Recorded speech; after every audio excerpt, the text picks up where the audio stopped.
I'd like to call this meeting to order, starting with the approval of the agenda. I move that we approve the agenda. Second. All those in favor, say aye. Aye. Aye. Aye. Next, I'd like to approve the open session minutes from November 18th, 2020. All those So in favor, moved. say aye. So moved. Second. Aye. All those in favor, say aye. Aye.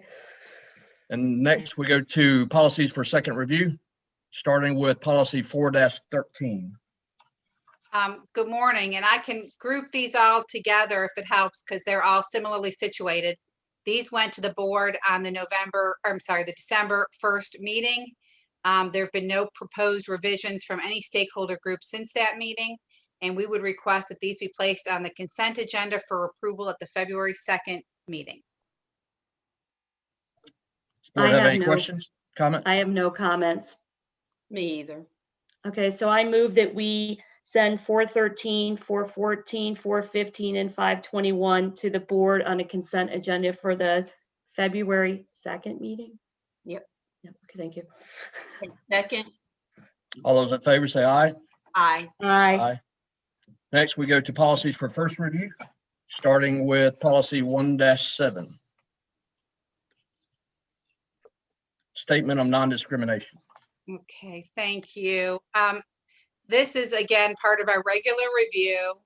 And the only language that we added into this policy was language which lets the reader know the location of district contacts if they should have a complaint of discrimination under any of those grounds. And they'll be on the website and both in the student handbook, which are published annually.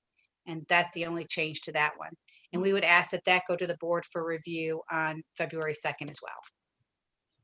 I guess we can do these all together too. Any comments on 1-17? No comments. Have any? No.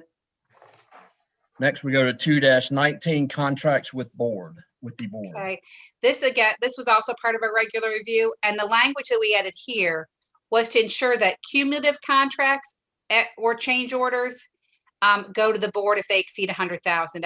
So it gives the board more control if there are multiple change orders or multiple contracts with the same vendor that total $100,000, as opposed to saying, well, we've got 4 contracts with Scribbles, each are $33,000, so it doesn't reach the board threshold. This says if the cumulative impact goes over $100,000, the board should see it. So that's Okay. the only change to that policy. The only Only thing question- that I don't like, ahead, I'm go ahead, sorry. Todd.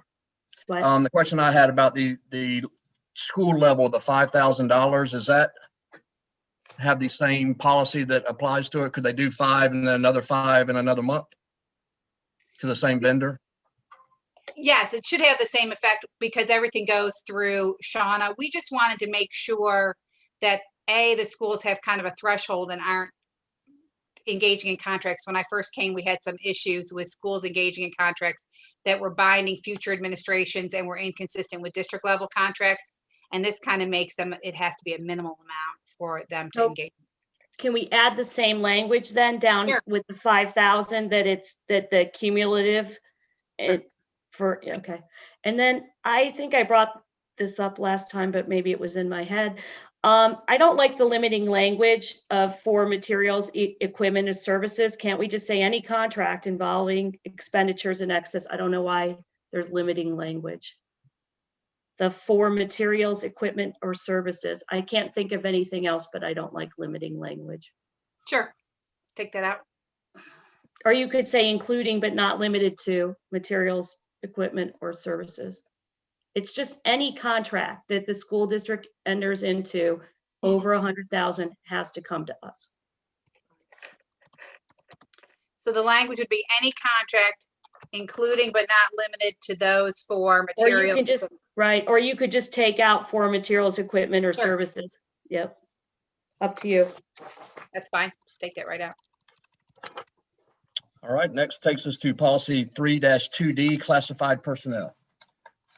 The only change in this policy, again, this is part of a regular review, is that we added language which is based on statute regarding disclosure of things that we learn in the hiring process. I have a question, and this is just a silly one. Can we move the first sentence and make it the second sentence? Because most of our policies begin with the board, blah, blah, blah, blah. Sure. Thank you. All right, so I'll look for a motion to take policy 1-17, policy 2-19, policy 3-2D to the full board on February 2nd. So moved. Oh, second. All those in favor say aye. Aye. Aye. Brings us to administrative guidelines, starting with online instruction. Yes, this administrative guideline was drafted at the request of the policy committee after the consideration of the online instruction policy that was recently adopted. This guideline incorporates the language that and the guidance that DPI provided for virtual instruction. And the recommendation is that this not just be attached to online instruction policy because it has a broader effect, and to attach it to both that policy and the attendance policy 4-1 so that it covers both. Thank you. I have one quick question. The very last line on the first page, students who submit a daily assignment after the day shall be marked present. So what if the teacher says it has to be in by 9 p.m.? That addresses the issue that DPI raised and that we've also had, is that some students may not have internet on the day at issue. Gotcha. And Okay. so to allow a student who has a, Wi-Fi issue that day. Gotcha. Okay, perfect. I have no other questions on this document. Melissa, any comments? No, none. Okay, next takes us to grading practices, administrative guidelines. This one was also drafted at the request of the policy committee after the online instruction policy was developed. It incorporates recommendations from the grading committee that was put in place by Dr. Breedlove in the academics division, and it addressed the concerns I think that were raised at the board meeting when we pulled it off the agenda. We'd recommend that these guidelines also be attached to the online instruction and the promotion and accountability policy so that it addresses both. And ask that go to the board for review also in February. Thank you for making those changes. I like that the principals will meet by level to develop overall grading practices. So that means that each elementary, middle, and high will have consistent grading practices, correct? Yes, Dr. Breedlove and I actually discussed that yesterday, and we'll handle that at leveled meetings because the principals meet in levels every month. And that, the hope would be is that principals would meet with their teams and kind of get some ideas as to what they're looking at, come together, and then bring guidance back to their schools. Okay. I was looking through here. I don't see anything about that 4-day grace period. Yeah, the 4-day grace period, that was an attendance for the being marked present off-site. And so the recommendation is that we send this back to the attendance policy, and I will bring that to the board at the next meeting. What we used to have in the attendance policy years ago, 5 days, you would be able to turn your work in 5 days after the absence to get full credit. We got lots of concerns from parents that for some assignments and extended illnesses, that 5 days was not sufficient to get all the work done once a student returns to school. So we turned it back. We changed the language at that point to say, work with your teacher to establish due dates. It sounds like from the concern from the board that we need to go back to at a minimum 5 days, but for longer absences and assignments that they work for guidance with the teacher. The 4 days was really the time that a teacher can go back into Power School and mark a student present for turning in an assignment. It doesn't do anything with addressing giving credit for the assignment. So we wanted to add to the attendance policy some real teeth that say students should get full credit for turning it in after this much time, as opposed to, well, yeah, I can mark you present, but you're not going to get credit for the assignment. We wanted to marry those two pieces together. Yeah, that makes sense. But I was referring to a child that is present, but is working like let's say it's not their day to be in person, they're at home. And their parents are both working, and so they didn't have anyone to ask questions. So if, let's say the teacher said that it had to be turned in at 3 p.m. or they would get a 0. And so, but the child needed their parents' help or someone to help them with the assignment. So they got it in at like, let's say 8 o'clock that night. Same day, 8 o'clock that night, but because they didn't turn it in at 3, they got a 0. Yeah. And so it was my understanding that, you know, in talking with Dr. Houlihan and having these conversations, is that while we're going through this COVID experience, and sometimes you're in the classroom, sometimes you're home, and because especially our younger children, like 2nd or 3rd grade, they're at home and maybe they are having trouble with their iPad or their laptop, and mom and dad are at work, and they need to wait for mom and dad to get home from work to, you know, help them with the assignment or any questions they have. I thought there was a 4-day window that the child could still turn that in and get credit, as opposed to getting a 0 because they turned it in later that evening after their parents got home. I thought there was a 4-day window. In talking with folks from the academics team, my understanding is the 4-day window is just to be moved from absent to present offsite. And I don't know if I'm misunderstanding that, Dr. Houlihan, if there's another piece to it. We can certainly add language that says something to the effect of students will not be penalized for turning in assignments within the same school week if they are working remotely. Well, no, because they get, okay, I don't know how better to repeat this.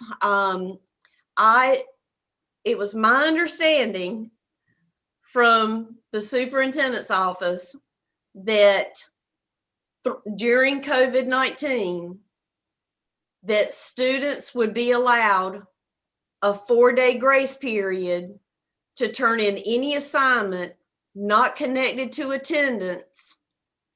That sometimes some kids are working, some kids are caring for their younger siblings, some students are you know, helping their grandparents, have part-time jobs, and some little ones need to wait for their parents to get home from work or after dinner to look at their assignments. So completely unrelated to attendance. I was told that students have a 4-day grace period to turn their assignments in before their teacher gave them a 0. Right, by like midnight on Saturday night or Sunday night or something. I remember hearing exactly what you're saying. I remember back from the fall having those discussions, and I know the attendance was a big part of that. And I remember getting guidance from DPI that we submitted to principals back before school started. And I thought, Ms. Morris, that missing assignments or late assignments was part of that language. If I was wrong, then I was wrong. But I do agree that during this rest of this year, at least, we should have some kind of language about permitting late work, or, you know, we've got to be flexible with kids right now. And I do believe that under the circumstances, until we get back to 5 days all in person, we should have some language and grace for kids and their assignments. Whether or not that is exactly the conversation we had at the last 2 meetings, was that during COVID-19, with the rise of anxiety, depression, the stress on families, parents losing jobs, seeking jobs, students having to go get part-time jobs and work outside of the home to help their families. We need to have, this is exactly the conversation we have been having for the last several meetings. We can go back and pull the tape. was that we needed to have a grace period during this pandemic for kids to get their assignments in and not get a 0. And I And- was told repeatedly that there was a 4-day period. Well, we and can make put it, language, I'm sorry.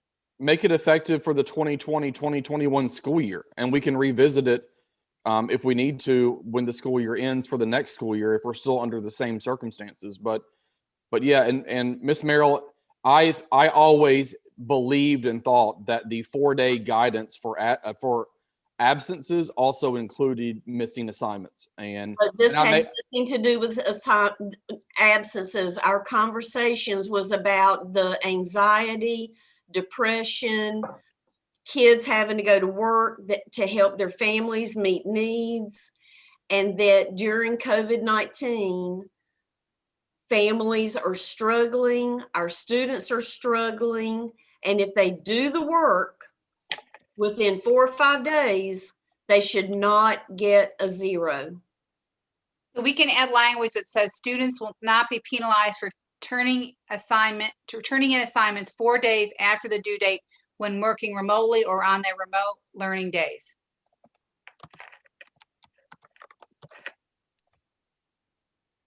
Does that make sense, Mike? Can you read that one more time, please?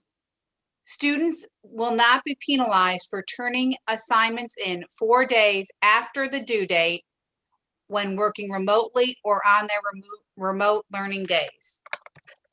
I don't know that I agree with whether they are remote or, I mean, because who's going to keep track of if they're Monday, Wednesday, Thursday, Friday, and then count 4 days from that? I don't know if I agree with that. And I'd really like some help from Kathy and Todd. We just wanted that students will not be penalized for turning in assignments 4 days after the due date. I like Yes. that better. that's I fine. like that, because who in the world is going to keep track of Sally, Sue, and Jimmy John on, on what days they come in and then count 4? I just, yeah, I would say 4 days from the due date, a 4-day grace period before they get a 0, because I think under the current time that we're in, if the kid figures out a way to do the work and turn it in, that's the most important thing, is that they learned it, did it, and turned it in. Do we need to add wordage I or have a question. verbiage to the fact that during this pandemic? So, or we're gonna come back and revisit it next year? Or we're like back Dr. 5 days a week. said, through for 2020, 21, and we'll revisit it for next year. Kathy? I have a question. So over the 4-day period, is it a sliding scale, or is it still 100% if they get it done by the end of the 4th day? I would say 100% if because So basically, we're telling teachers that things are due by 4 days after their original due date. Okay, I'm confirming. I was always told there was a 4-day window.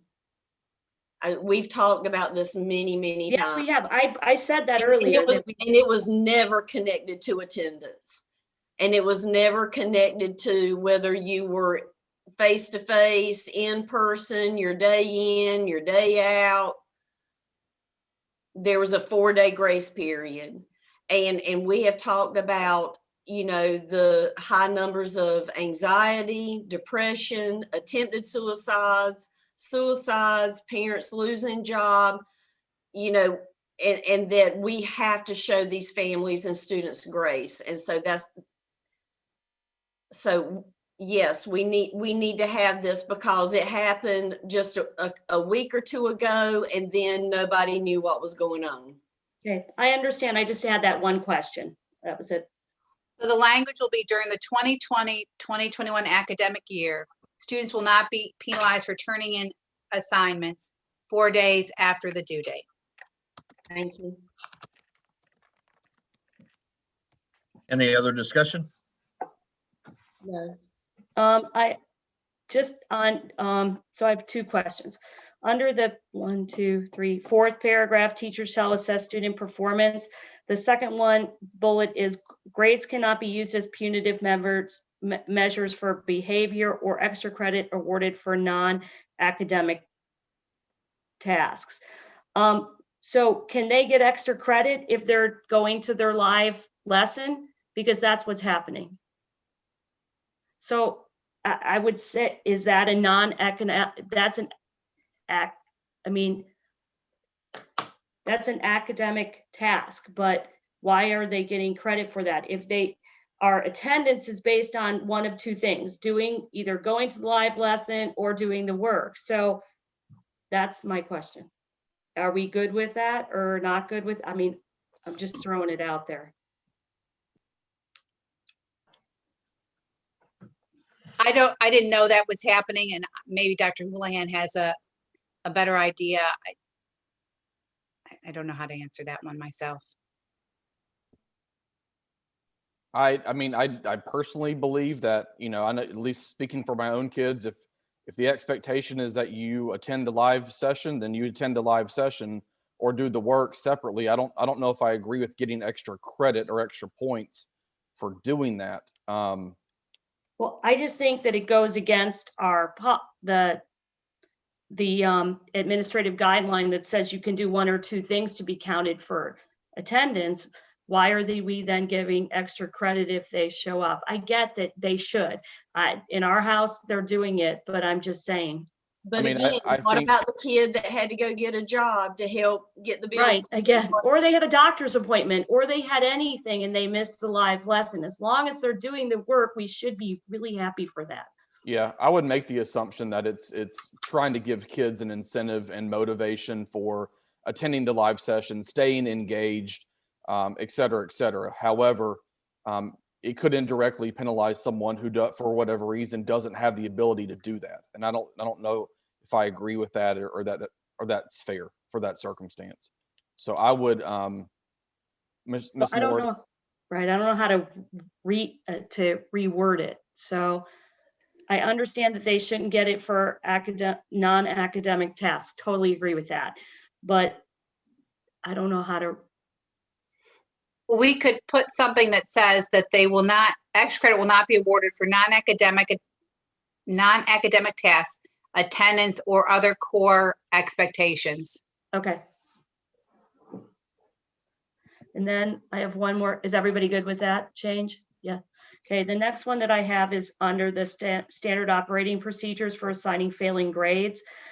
In the middle school, no grade below a 50 will be given on a report card during the first 5 grading periods. And then high school says the first 6 grading periods, which is all grading periods. Why is there a difference between middle and high? I think the difference is because high school is on semester courses, middle school is on year-long courses. No, well, but they're semesters now, right? I think at Weddington Middle School, science and social studies are by semester. Okay. And I know that's not across the board in middle schools, but now we're on semesters kind of the same way that we are except for reading and math. But so it's the first 5 grading periods, and for high school, it's all the grading periods, correct? Because we have 6 grading periods. Yeah. Okay. I just thought it was weird that it's different. Okay. I can ask Brad for clarification. Thank you. That's all I have. I'll entertain a motion to take online